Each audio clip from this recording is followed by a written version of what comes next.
Welcome back, everyone.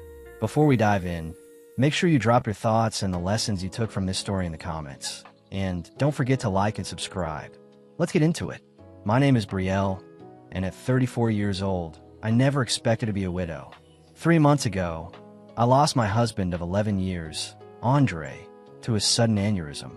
Just days after his funeral, I dragged myself to my nephew Langston's first birthday party, where my sister Candace dropped a bomb. She announced that Langston was actually Andre's son, waving a will and claiming half of my $800,000 house.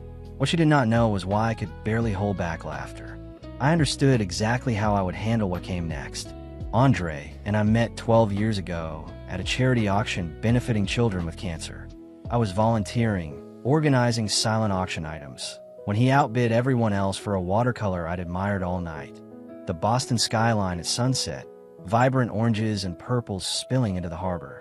After winning, he walked straight over and handed me the painting.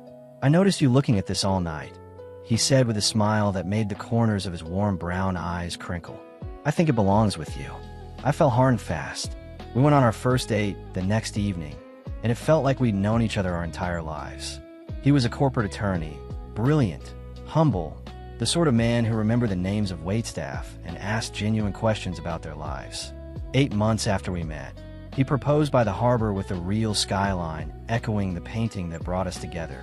Shortly after our first anniversary, we stretched to buy a Victorian in Beacon Hill for $800,000. He had just made partner, and I was establishing myself as an interior designer. The house needed work, but it had good bones, high ceilings and a small garden where I pictured future children playing. Those children never came, not for lack of trying. We mapped calendars, charted temperatures, and clung to hope. Then came doctors, tests, and procedures. 4 rounds of IVF that drained our savings and spirits. I remember the silence after our last failed attempt, the quiet drive home, Andre reaching across the console for my hand. On the porch swing, he said, "We can still have a beautiful life. You and me. That is enough." He meant it. We rebuilt our dreams. We traveled. We poured ourselves into work. We renovated room by room until the house became the showcase I envisioned. Andre backed me when I launched my own design firm. Our life was full, if different than planned. My younger sister, Candace, 4 years behind me at 30, was always at the edges of our happiness. She had a reputation in the family as the wild one, bouncing between jobs and relationships, our parents constantly worrying and stepping in to fix her missteps. Candace and I grew up in competition we never named. She was stunning and effortlessly charming, and there always seemed to be an undercurrent of rivalry.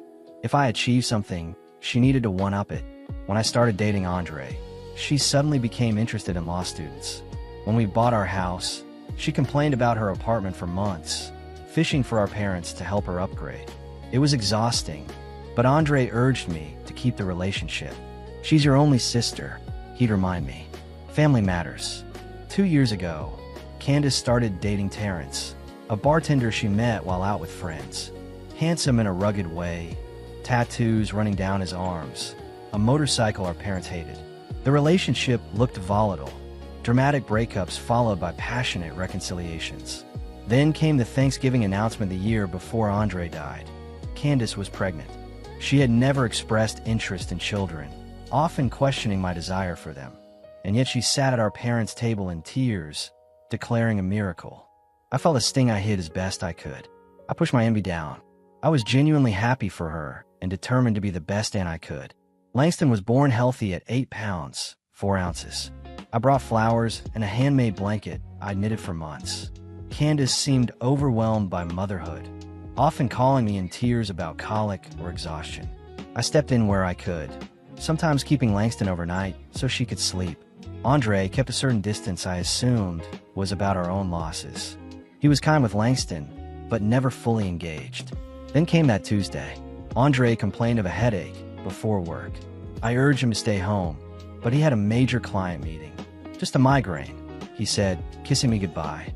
"I'll call after." The call never came. The hospital called instead. By the time I arrived, he was gone.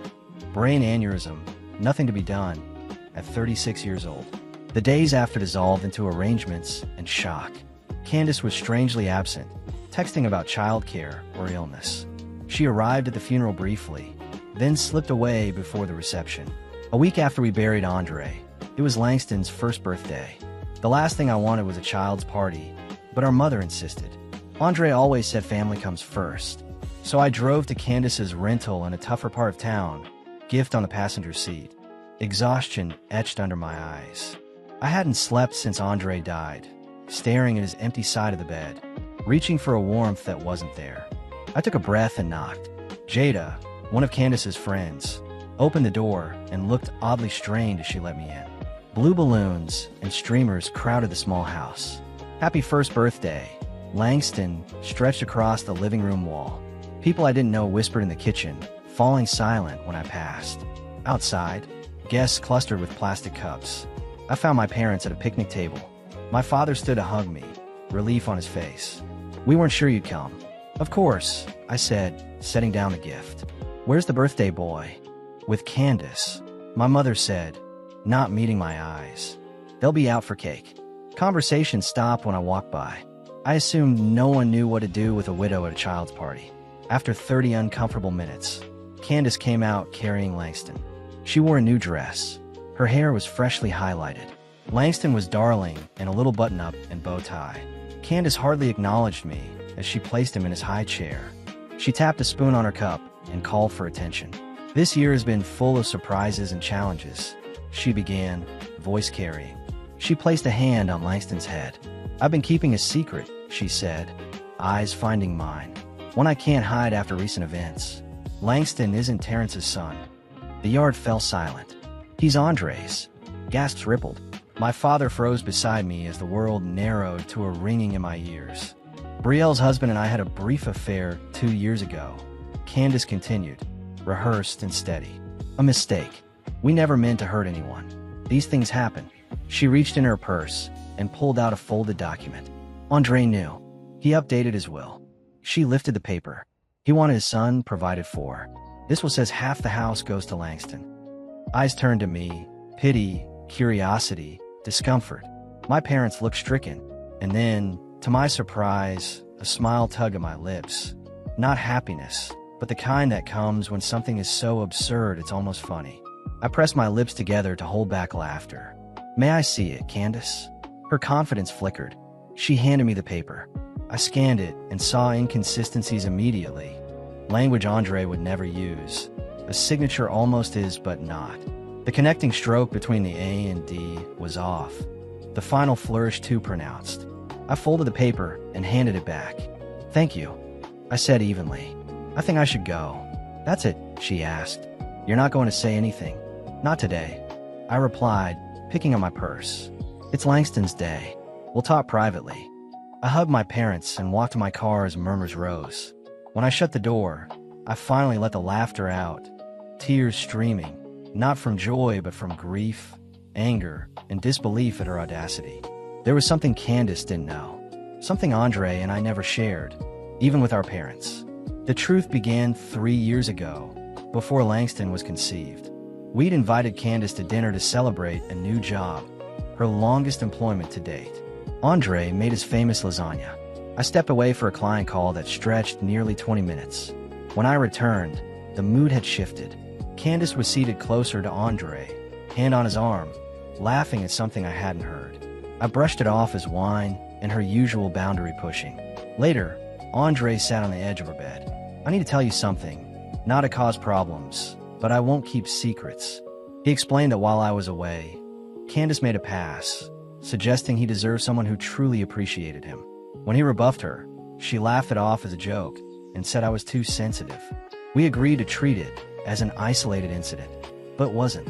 Over months, she found ways to touch his arm when I wasn't looking, sent flirtatious texts, and even showed up uninvited at his office.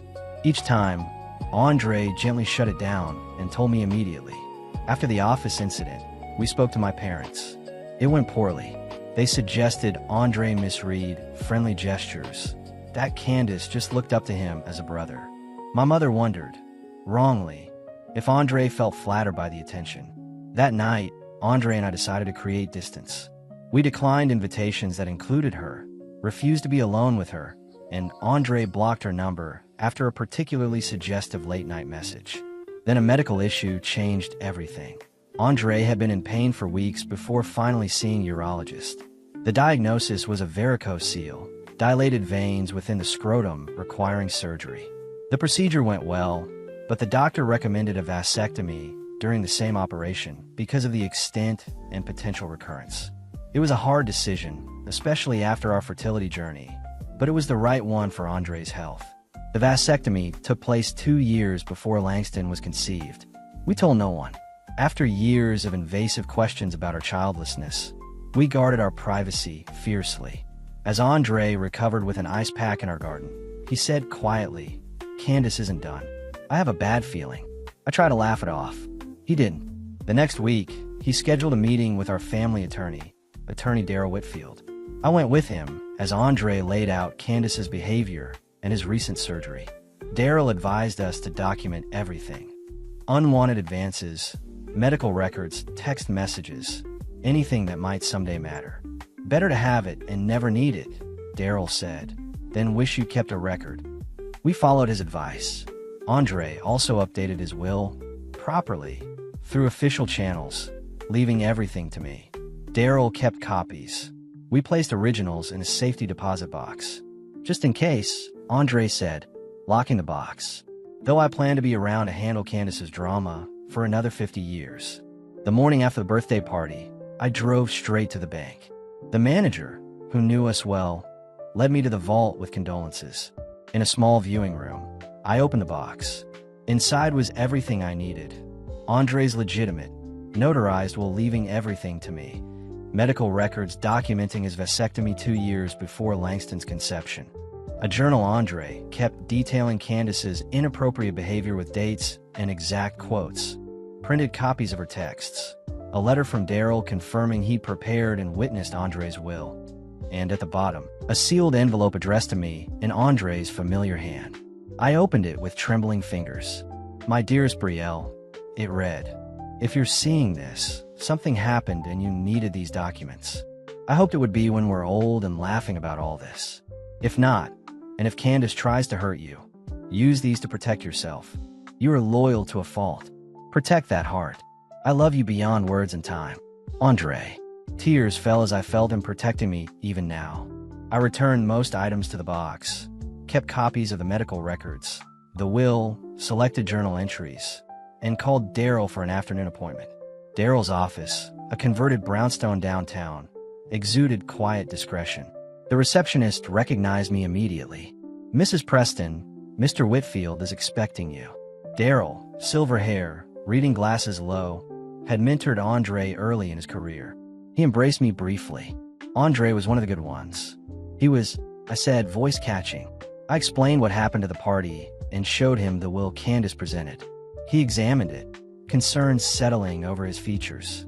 "This is amateurish," he said. "It wouldn't survive basic scrutiny."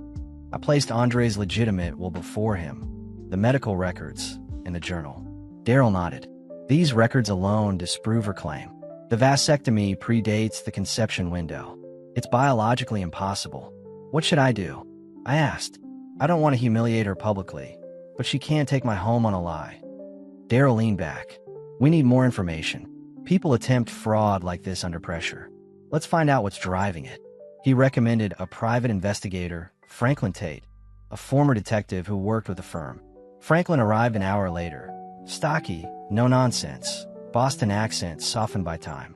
He listened, asked focused questions about Candace's relationships, work, and finances. I realized how little I actually knew. Since Langston's birth, we'd grown distant. My offers to help often taken for granted or rebuffed. "Give me a few days," Franklin said. "I'll start with finances and the child's actual father. Anything else on Terrence?" I shared what I knew. We'd met a handful of times.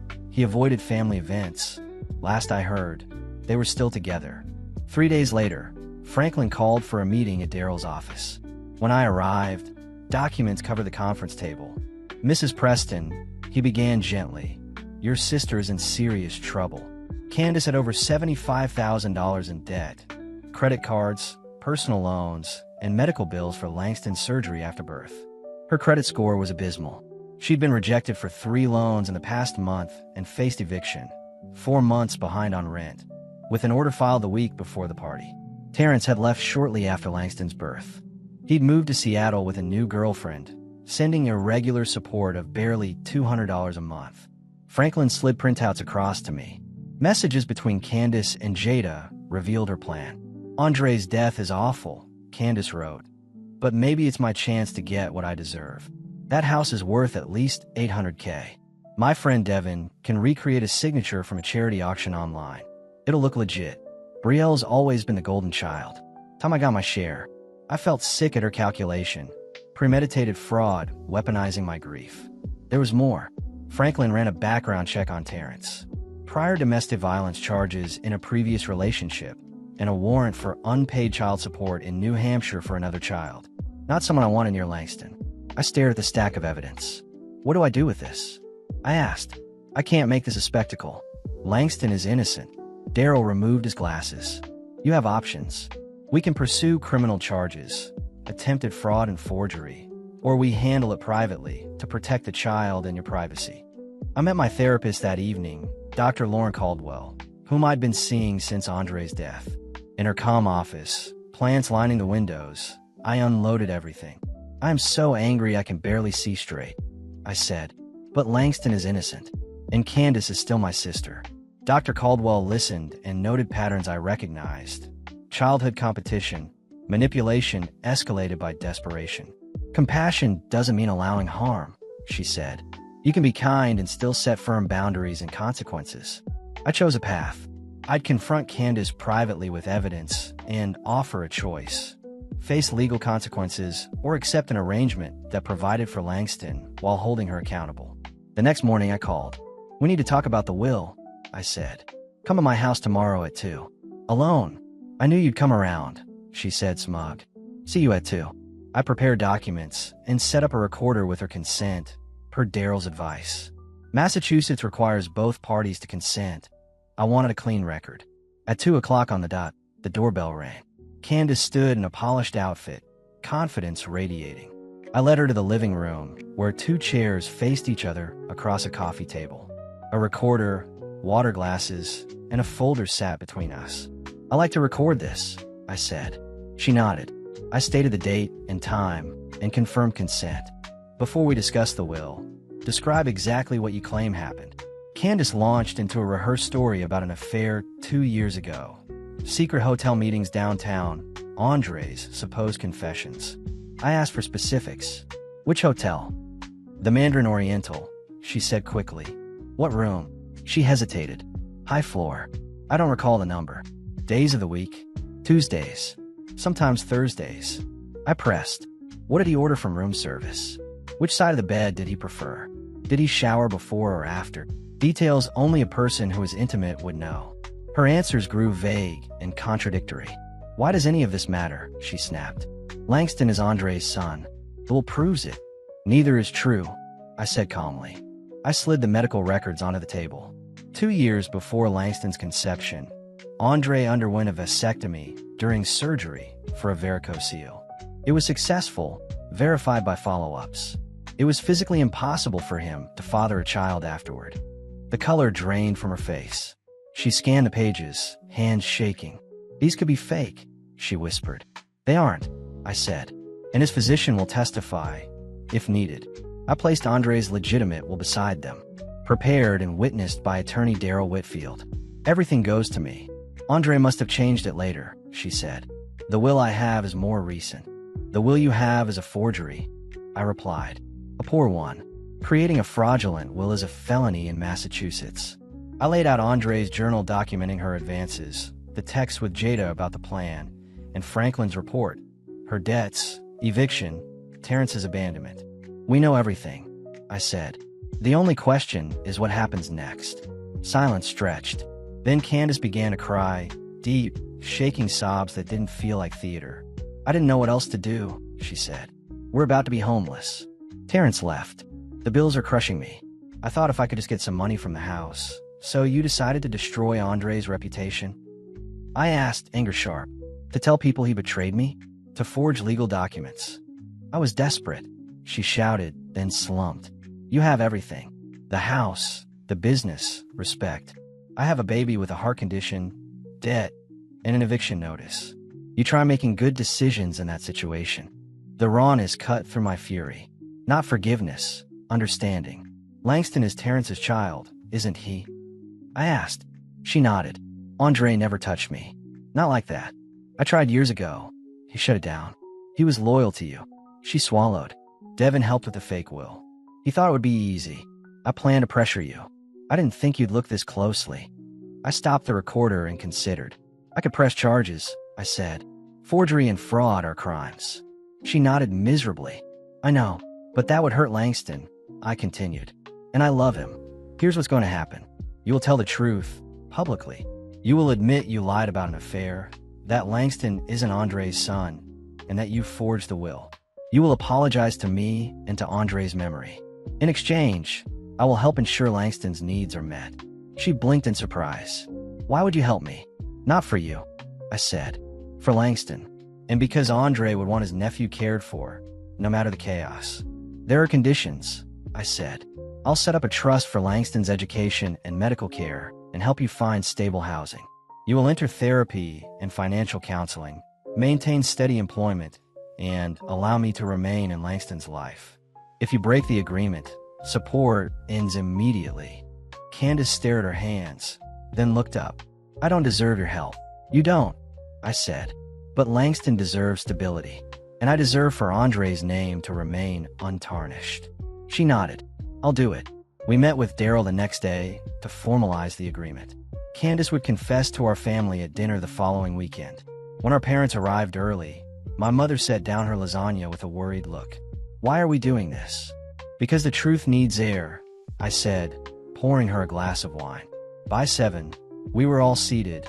My parents, Candace without Langston, and me. I placed the recorder at the center with everyone's consent. Candace has something important to say. I began. Candace stared at her plate. I lied, she said finally. Langston isn't Andre's son. Andre and I never had an affair. I forged the will I showed at the party. My father's jaw clenched. Why? He demanded. Do you know what this did to your sister? To Andre's memory. Candace explained. Debts, eviction, Terrence's abandonment. My mother's face shifted from shock to sympathy. Why didn't you come to us? Would you have given me $400,000?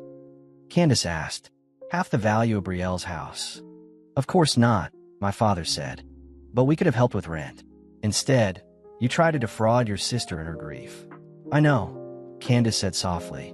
Brielle has the evidence to press charges. My mother turned to me, alarmed.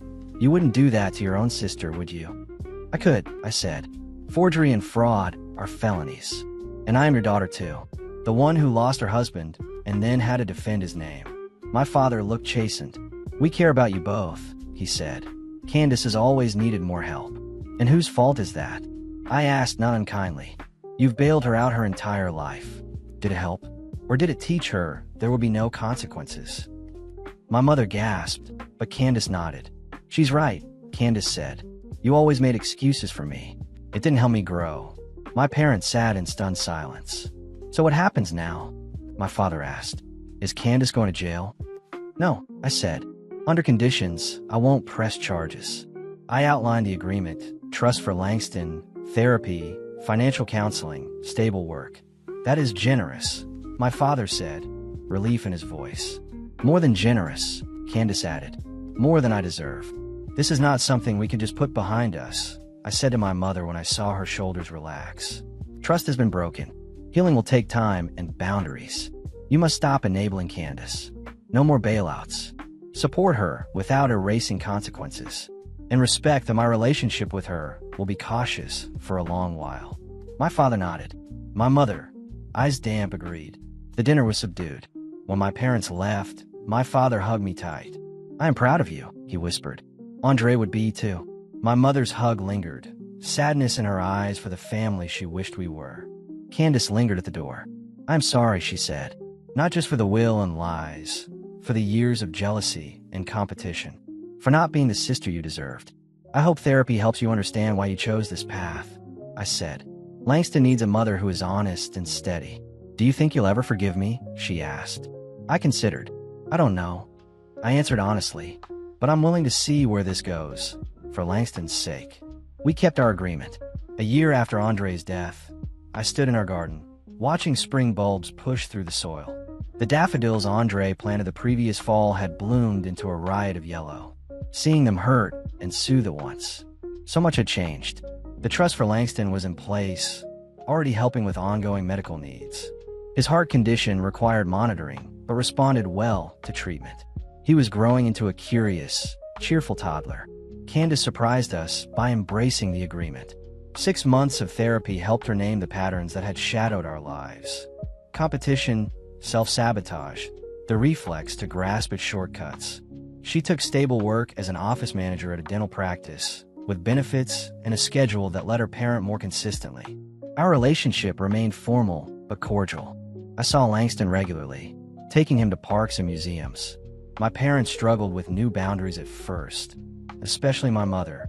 She wanted the old myth of harmony. Over time, they adjusted. They learned how to support Candace without smoothing every edge. I found refuge in a grief support group, 12 strangers bound by loss who became friends.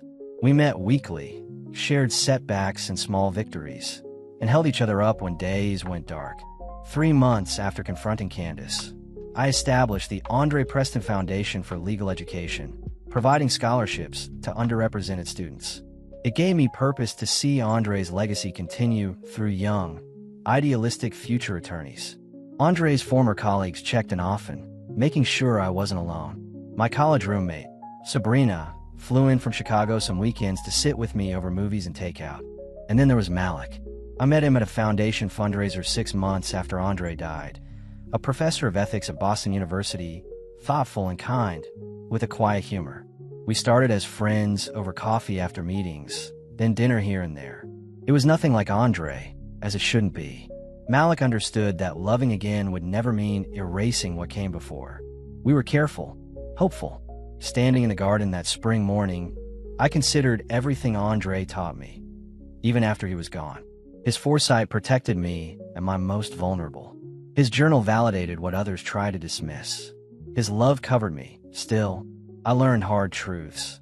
That family requires boundaries to remain healthy. That documentation can be both legal armor and emotional validation. I learned that forgiveness does not mean pretending harm never happened, and that sometimes the people who should protect you are the ones you must protect yourself from. Most of all, I learned about my own strength. I faced my sister's betrayal, navigated the legal maze, and chose a path that kept a child safe while honoring the man I loved. The daffodils swayed in the breeze, resilient after winter. Grief is like that, I thought. Not linear, but seasonal, with unexpected blooms. I'm not who I was before Andre died, or before Candace's betrayal. I'm stronger in some ways, more cautious in others, and clearer about what I will and will not allow. Sometimes, the sharpest pain forces us into the truest version of ourselves. You could not have known what would happen after you were gone, I whispered toward the flowers he planted. But somehow you prepare me anyway. I turned to go back inside, carrying my grief beside a quiet, steady hope. And that was enough. If you enjoyed this story, please like, comment, and share this video with your friends. Subscribe and turn on the notification bell so you never miss a powerful story drop.